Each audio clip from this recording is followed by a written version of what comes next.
నమస్తే. వైఎస్ జగన్మోహన్ రెడ్డి గారు ఈరోజు హైదరాబాద్ వెళ్ళారు. అంటే జనరల్గా నేను I'm avoiding all the videos to to post in my channel. ఎందుకంటే నా ఛానల్ వేరే వాళ్ళ వీడియోలు పోస్ట్ చేసేవని ఒక రీజన్ చెప్పి నా ఛానల్ బ్లాక్ చేశారు. ఇంగ్లీష్ ఛానల్ ఎన్నో స్ట్రైక్స్ లేకుండా ఏమి లేకుండా కూడా కమ్యూనిటీ గైడ్లైన్స్ లాగానే స్ట్రైక్స్ లేకుండా పోస్ట్ చేశారు. సో మోనిటైజేషన్ బ్లాక్ చేశారు. అందుకని నేను వేరే వాళ్ళ వీడియోలు పోస్ట్ చేయకుండా నేను మాట్లాడుతున్నా ఆ విషయం మీద. జగన్ గారు ఈరోజు హైదరాబాద్ వెళ్ళారు. సిబిఐ కోర్టుకు సంబంధించినటువంటి ఒక డైరెక్షన్ మీద వెళ్ళారు. నాకు తెలిసిన వరకు అది పెద్ద ఇష్యూ ఏం కాదు. ఎందుకంటే ప్రొసీజరల్ ల్యాబ్స్ అంత ఎక్కువ కాలం లాగలేరు కాబట్టి DA case, disproportionate assets case మీద ఆయన వెళ్ళారని ఒకటైతే మనకి అందరికి తెలిసిన విషయం. ఓకే, 2012లో ఎప్పుడో కేసు ఫైల్ అయితే జగన్ గారు అదే డిస్ప్రపోర్షనేట్ అసెట్స్ కేసు అనేది మీకు తెలిసి 2004, 2009 మధ్యలో ఆయన ఏదో డిస్ప్రపోర్షనేట్గా అసెట్స్ని పెంచుకున్నారు, దాని వెనక క్విడ్ ప్రోకో ఉండొచ్చు అనేటువంటి ఒక ఎలిగేషన్ మీద 11 ఛార్జ్ షీట్లు A1గా జగన్ గారిని A1గా 11 ఛార్జ్ షీట్లు వేసింది 2013లో సిబిఐ. ఓకే, మరి ఇది 2025 అంటే 12 సంవత్సరాలు లెంగ్తీగా లాగినటువంటి కేసు కాబట్టి, ఎక్కువ కాలం లాగలేరు కాబట్టి, so the court might have asked him to attend courts personally. Moreover ముఖ్యమంత్రిగా ఉన్నప్పుడు సెక్యూరిటీ రీజన్స్ అనేది దాని ఎగ్జామ్షన్ వచ్చి ఉండొచ్చు. ఇప్పుడు ముఖ్యమంత్రి కాదు కాబట్టి ఎగ్జామ్షన్ను ఎత్తేసి పర్సనల్గా రావాల్సిందని పెట్టడం, ఈయన మళ్ళీ కోర్టులో ఒక పిటిషన్ వేయటం, కోర్టు కుదరదు నువ్వు పర్సనల్గా రావాలని చెప్పడం. సో 6 సంవత్సరాల తర్వాత ఇప్పుడు జగన్ గారు పర్సనల్గా హైదరాబాద్ కోర్టుకి వెళ్ళారు. ఇప్పుడు దీని మీద వైఎస్ఆర్సిపి వర్సెస్ టీడీపీ మధ్య ఇది మళ్ళీ చర్చకి తీసుకొచ్చారు. ద టైమింగ్ అండ్ లెవరేజ్ అనే దాని మీద పెద్ద చర్చ జరుగుతుంది సోషల్ మీడియాలోకి సంబంధించి.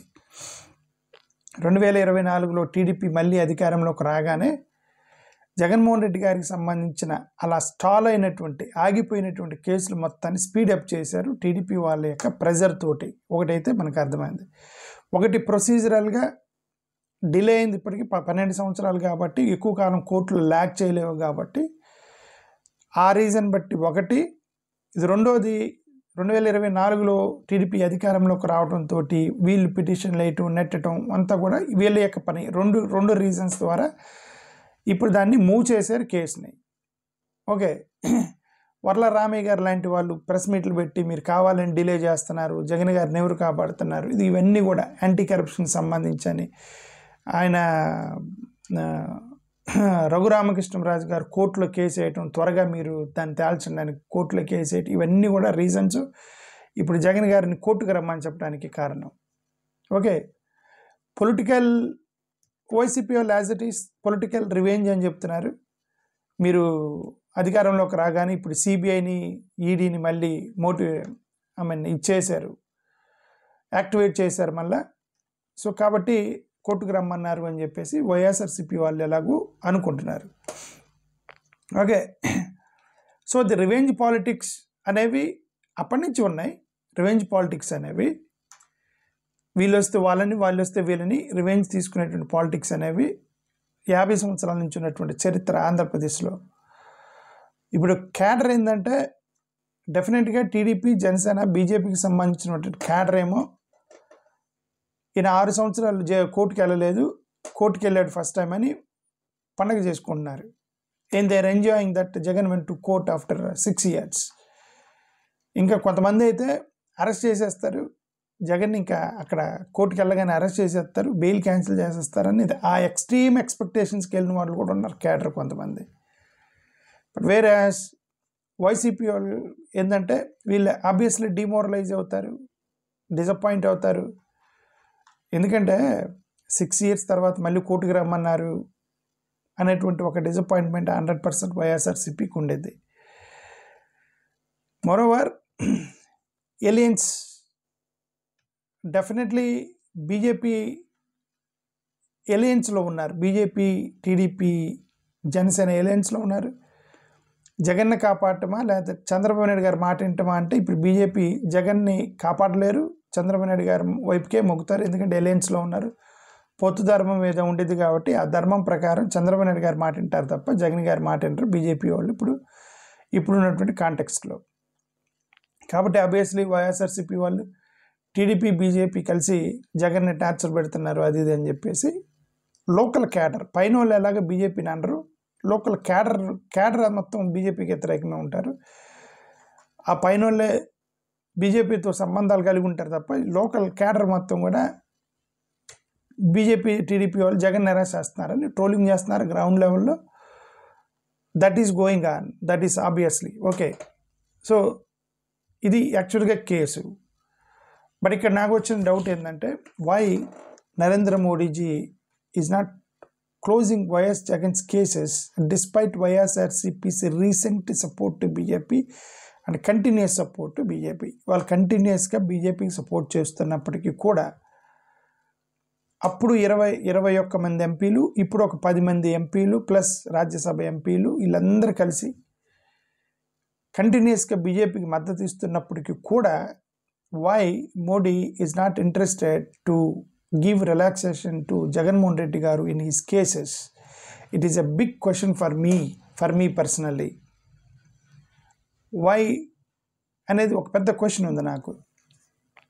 ఓకే, వాళ్ళ ఊరికి ఎంటర్ ఏమైనా జుడిషియల్ అండ్ ఇన్స్టిట్యూషనల్ కన్స్టెయిన్స్ రీజన్ ద్వారా మళ్ళీ మనం కేసులు పెట్టుకుంటే హై ప్రొఫైల్ కేసులు తీసేస్తే మళ్ళీ కరప్షన్ కాపాడారని అంటారు అని, అందుకని సిడి, ఈబీఐ, సిబిఐ, ఈడీ వీళ్ళందరూ కూడా ఇండిపెండెంట్గా పనిచేస్తారు, మేము ఇంటర్ఫియరము అని జగన్ గారి దగ్గర ఆ యొక్క ఇంప్రెషన్ ఇస్తున్నారు. ఏమని, సిబిఐ, ఈడీది కదా, మాకు సంబంధం లేదు కదా అనే ఇంప్రెషన్ జగన్ గారికి ఇస్తుండొచ్చు. బట్ గతంలో సిబిఐ, ఈడీ బీజేపీలో డైరెక్ట్గా జాయిన్ అయిపోయిన వాళ్ళు చాలామంది కేసు నుంచి బయటపడిపోయారు. వాళ్ళు అనుకుంటే అవుతుంది, వాళ్ళు అనుకోకపోతే అవ్వదు. జగన్ గారి విషయంలో ఎందుకు అనుకోవట్లేదు అనేది క్వశ్చన్ నాకు చాలా రోజుల నుంచి ఉంది భారతీయ జనతా పార్టీకి సంబంధించి, ఎస్పెషల్లీ మోడీ గారికి. ఓకే, సో ఇది నాకు వచ్చిన డౌట్. సరే, కోయిలేషన్ ఉంది 2024 తర్వాత వాళ్ళు గెలిచారు కాబట్టి, మోరోవర్ చంద్రబాబు నాయుడు గారి మీద డిపెండ్ అయి ఉంది కాబట్టి ప్రభుత్వము, అక్కడ చంద్రబాబు నాయుడు గారు కేసులను మూవ్ చేస్తున్నారు కాబట్టి 100% ఇప్పుడు జగన్ గారు కేసుల్ని చంద్రబాబు నాయుడు గారి యొక్క ప్రజలతోటి మూవ్ చేస్తారు. కొందికి మూవ్ అయింది ఇప్పుడు, దానిలో నుంచే దానిలో భాగమే ఇప్పుడు ఈరోజు అయినటువంటి మూవ్. వైఎస్ఆర్సీపీ వాళ్ళు పొలిటికల్ వెండెట్టా అని చెప్పడం, అదే సోషల్ మీడియాలో చెప్పడం, మళ్ళీ పోయి వాళ్ళకి మద్దతు ఇవ్వడం అనేది ఒక పెద్ద, అఫ్కోర్స్ ఇంకా అదే చెప్తున్నాను, వాళ్ళకి ఆప్షన్ లేదు, మద్దతు ఇస్తున్నారు, కేసులు మూవ్ చేస్తున్నారు కాబట్టి. పైన వాళ్ళు మద్దతు ఇస్తున్నారు, కింద వాళ్ళు ట్రోలింగ్ చేస్తున్నారు బీజేపీ, టీడీపీ, జనసేన అని. అది యాక్చువల్గా జరుగుతున్నటువంటి విషయం.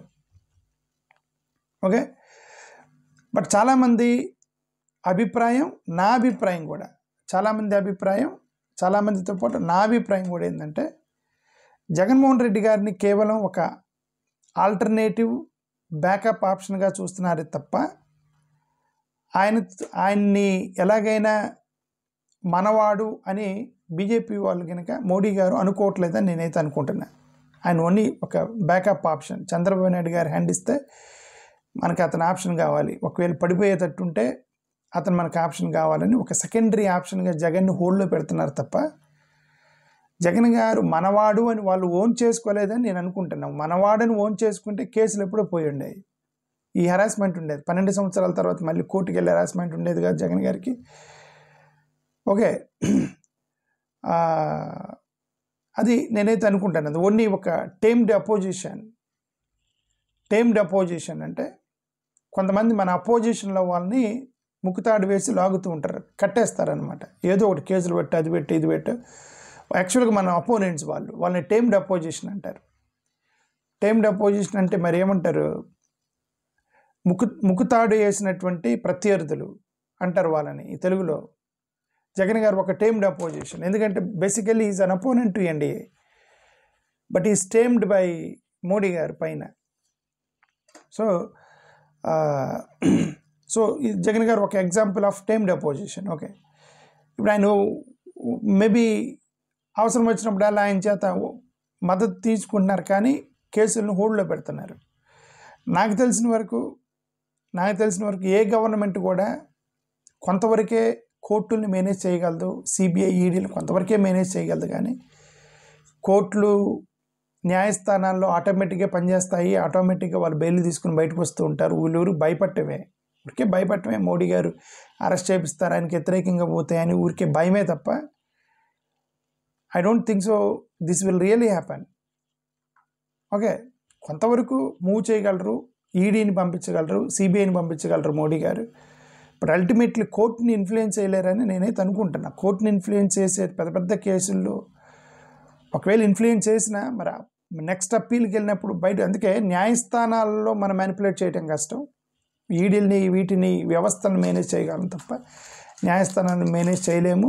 వీళ్ళు ఊరికే రాజకీయ నాయకులు వీళ్ళు బెదిరిపోతారు కాబట్టి వాళ్ళు బెదిరిస్తూ ఉంటారు. అది నా ఉద్దేశం. ఓకే, సరే, ఏదేమైనా ది బ్రాడర్ ఎన్డీఏ ఇకో సిస్టమే ఇది, వాళ్ళ యొక్క పొలిటికల్ ఆప్టిక్సే ఏంటంటే ఇది మన రైవల్స్ మీద కేసులు అవి ఇవి చూపించి టేమ్ చేయటం, వాళ్ళని కట్టేయటం, వాళ్ళని అటు ఇటుగా మూవ్ అవ్వకుండా మన యొక్క గ్రిప్లో పెట్టుకోవడం అనేది వాళ్ళ యొక్క political strategy of NDA the day one నుంచి కూడా. వాళ్ళల్లో ఇరుక్కుపోయినటువంటి ఒక వ్యక్తి జగన్మోహన్ రెడ్డి గారు అని అయితే నేను అనుకుంటున్నా. That is the reason that ఆయన కేసుల్ని ఒక్కడు కూడా తీసేయించుకోలేకపోయాడు, ఎందుకంటే ఆయన సెకండరీ ఆప్షన్గా పెట్టుకున్నారు తప్ప మనవాడైనటువంటి ఓన్ అయితే చేసుకోలేదు బీజేపీ వాళ్ళు 100%. ఓకే, ఇక్కడ లోకల్ రాజకీయాలు కూడా మనకు తెలుస్తాయి కదా, లోకల్ రాజకీయం కూడా అంతే ఉంటాయి. అతని మీద అటాక్ చేస్తారు, బికాజ్ ఎస్పెషల్లీ జగన్ గారి యొక్క రిలీజన్ మీద, వాటి మీద, వీటి మీద ఎక్కువగా అటాక్ చేస్తారు. దే హేట్ రాజశేఖర రెడ్డి గారు. నిజం చెప్పాలంటే రాజశేఖర రెడ్డి గారిని they hate. Okay, but obviously Jagan గారిని అదే చెప్తున్నా, టేమ్డ్ అపోనెంట్ సెకండరీ ఆప్షన్గా పెట్టుకొని ఆయన ఏదో మంచి చేస్తున్నట్టుగా ఆయనతో సెట్ చేసుకొని ఇంతవరకు నెట్టుకొచ్చారు తప్ప ఆయన్ని. But I don't think Narendra Modi really owned Jaganmohan Reddy అని నేను అనుకోవట్లే. ఒకవేళ నిజంగా ఓన్ చేసుకుంటే ఆయనకి ఇప్పటి కేసు ఈ హెరాస్మెంట్ మళ్ళీ కోర్టుకి వెళ్ళాల్సిన అవసరం వచ్చిండేది కాదని నేను అనుకున్నాను. థ్యాంక్ యూ, నమస్కారం. ఇంకా అదే చెప్తున్నా, టేమ్డ్ అపోనెంట్ అనేది ఆ యొక్క కట్టులు తెంచుకొని బయటకు వస్తాడా లేదా అలానే ముక్కుతాడికి వేసినప్పుడు ఆ తాడులో ఉండి ఆ గిరిలోనే ఉంటారా అనేది ఇక జగన్ గారు తెలుసుకోవాలి. థ్యాంక్ యూ, నమస్కారం.